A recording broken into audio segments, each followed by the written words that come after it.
Hello folks, I welcome you all in our channel We Learn English. Hey, hello everyone, welcome back to We Learn English Easily. So today I'm back with a new chapter, but the chapter is not new. Actually, in the previous video we have talked about the chapter A Visit to Kaziranga. Okay, Kaziranga is a national park and it is in Assam. We also talked about one more national park, that's name is Jim Corbett National Park. Okay, basically in this chapter we are going to talk about a visit, or you can say a travel to the national park Kaziranga. Okay, and the poet is going to tell us what he or she see there and what he or she experienced there. Okay, but in the half chapter we have talked how the Kaziranga National Park made, what is it special for, and this is also a UNESCO heritage. Okay, and now we are going to talk about the travel to Kaziranga, means the visit in Kaziranga and the experience in Kaziranga. Okay, so let's start the chapter without wasting time. Okay, so I am in Kaziranga National Park on an early morning safari. Safari, it means a trip for a visit, or you can say for hunt. And we are tottering around the forest, means we were walking around the forest on an elephant's back, and she is walking in the forest. Although I would have preferred the jeeps, means she is saying that she have preferred the jeeps, but there is said like the morning safari usually on elephant's back, that's why she is sitting on the elephant's back. Now let me tell you in Hindi. I'm in Kaziranga National Park on an early morning safari.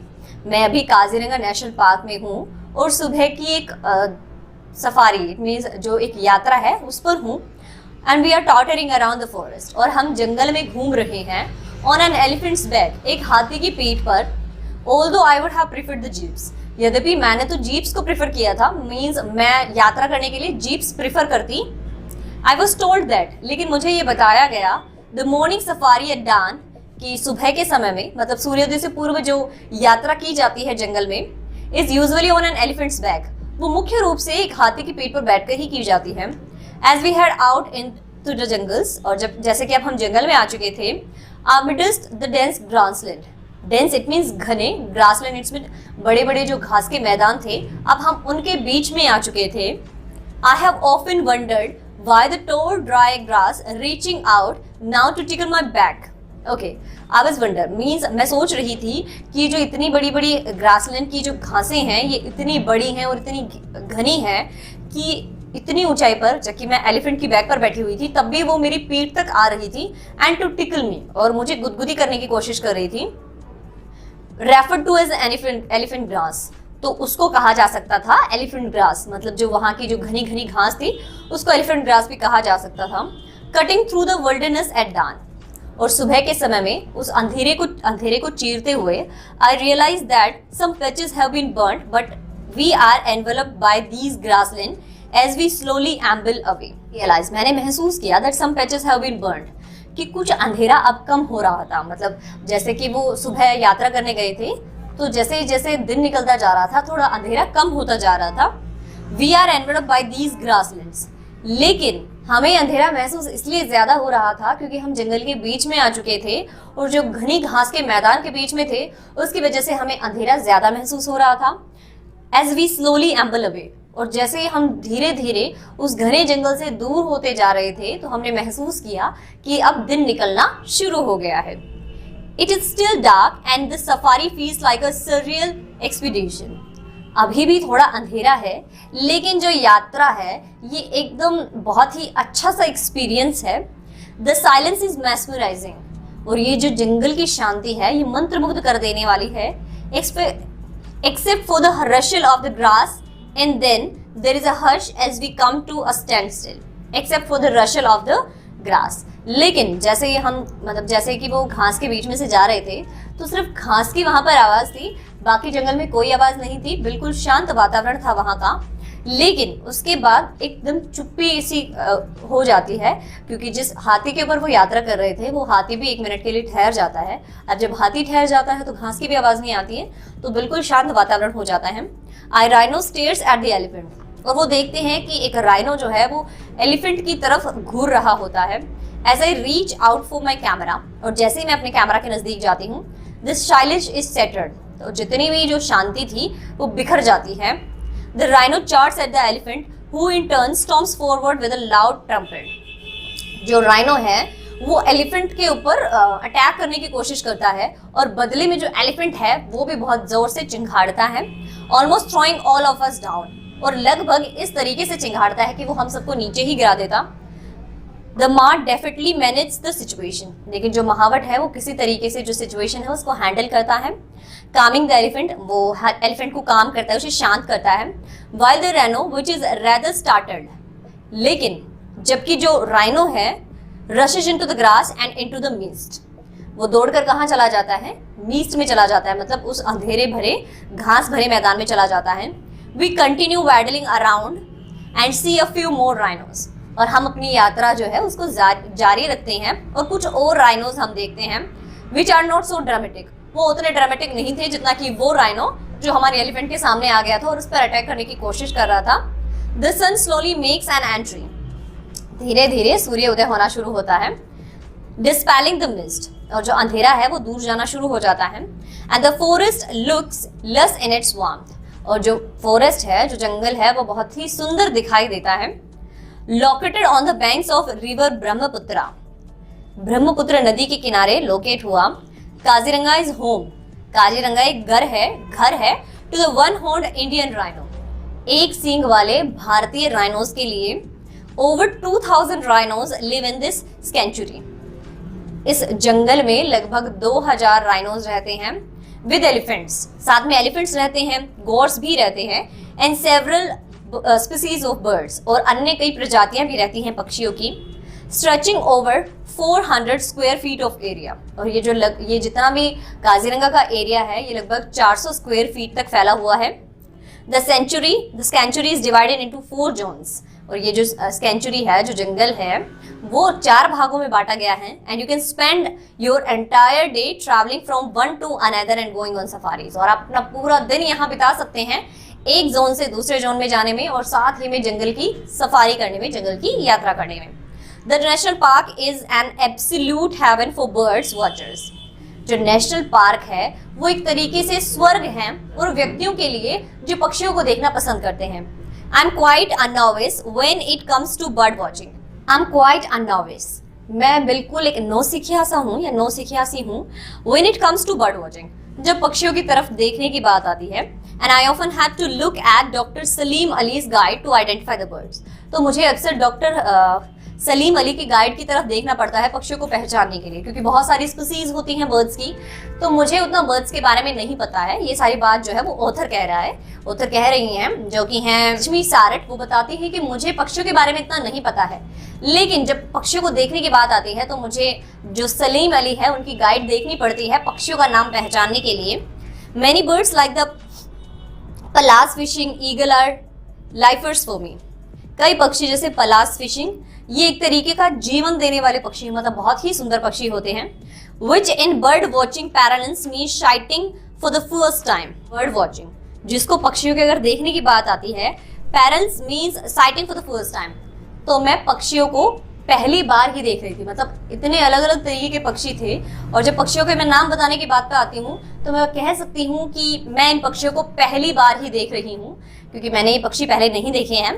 We head out in the evening again on a jeep, और उसके बाद हम evening में दोबारा एक jeep में बाहर आते हैं सफारी के लिए। And chance upon some more rhinos grazing, और हमें मौका मिलता है कि हम और राइनोस को चरते हुए देखते हैं।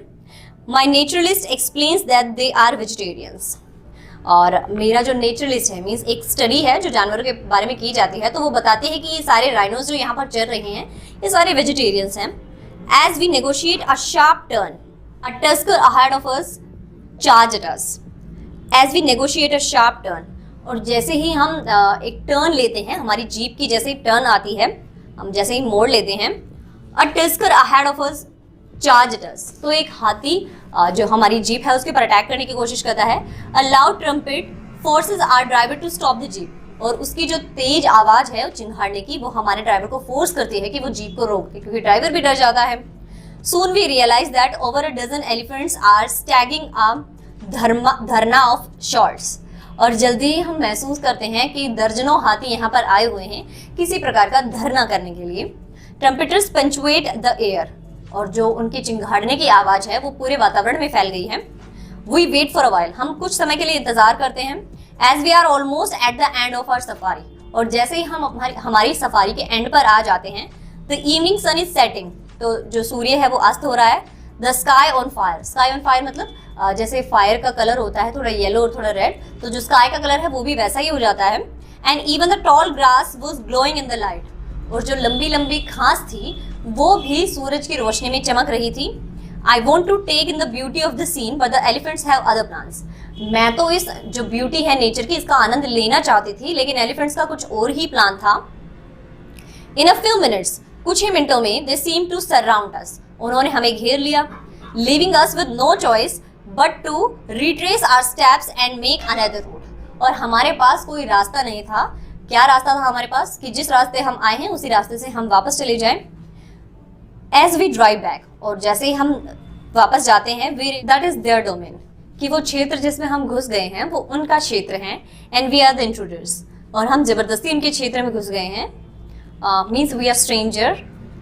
It is ironical that we chase and become chased, बहुत ही व्यंग्यात्मक बात है, आप कह सकते हैं कि हम तो उनका पीछा कर रहे थे और अब हमारा पीछा किया जा रहा है। गेटिंग देयर, वहां जाने का रास्ता। Kaziranga is in Assam, as I have told you that Kaziranga is in Assam and Jorhat is one of the closest point. Jorhat जो है वो काजीरंगा का सबसे क्लोजेस्ट पॉइंट है। 84 kilometre if you are travelling by train, जो लगभग काजीरंगा से 84 किलोमीटर दूर है अगर आप ट्रेन से यात्रा कर रहे हैं। My suggestion would be to get to Guwahati, मेरा सजेशन आपको है कि सबसे पहले आप गुवाहाटी जाएं एंड डाउन फ्रॉम देयर, और वहां से the distance will be about 217 kilometres, जो दूरी है वो लगभग 217 किलोमीटर रह जाएगी। The main gate is at Kohra and there are several resorts around the place, जो मेन गेट है वो कोहरा है और उसके पास आपको बहुत सारे रिजॉर्ट्स मिल जाएंगे जहां पर आप रुक सकते हैं। Best time to visit means कौन सा टाइम बेस्ट है कि आप काजीरंगा जाएं और आप वहां पे विजिट करें। नवंबर टू मार्च, नवंबर से मार्च तक। ड्यूरिंग द मानसून के समय में the Brahmaputra floods the entire sanctuary and all animals are forced to move within, जो ब्रह्मपुत्र है वो बहुत ही तेजी से बहती है and the entire sanctuary and all animals are forced to move within, और जितने भी जो एनिमल्स हैं और जितने भी वहाँ पर जो रहते हैं उनको वहाँ से जाना पड़ता है। Okay, so this was the chapter and now we are going to take the correct option. Okay, hope you have understood the chapter.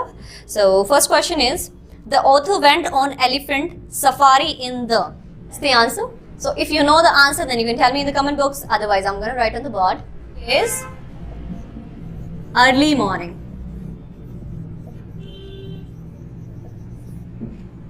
What's next? When they set out, the author could hear only the rustle of grass.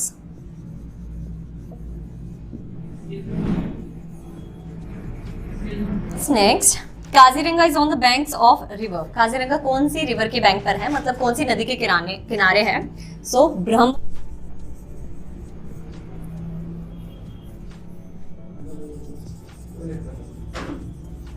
Okay, what's next? The sanctuary is divided into 4 zones. What's next? Rhinos eat plants and smaller animals. Plants and smaller animals. Okay, what's next? The best time to visit Kaziranga is from November to March.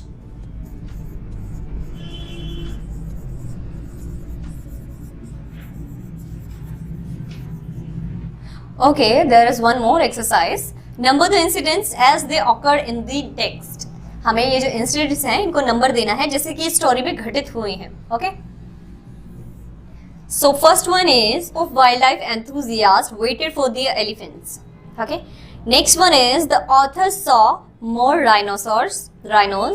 Third one is the elephant almost threw the author off its back. Fourth is the tall grass tickled the author. And the next is the author wanted to take in the beauty of the evening sky. Okay, I'm writing the series. Okay, so you can write it. 3, 1, 2, 5, 4. This is the series and you can write in the box. Okay, that's it for today, students. Tomorrow we will do the word meanings, hard words, who said to whom, and also the question and answer. Okay, thank you. Thanks for watching. But still, if you have any doubt, then you can tell me in the comment box. And don't forget to subscribe the channel and hit the bell icon. Thank you. Thanks for watching.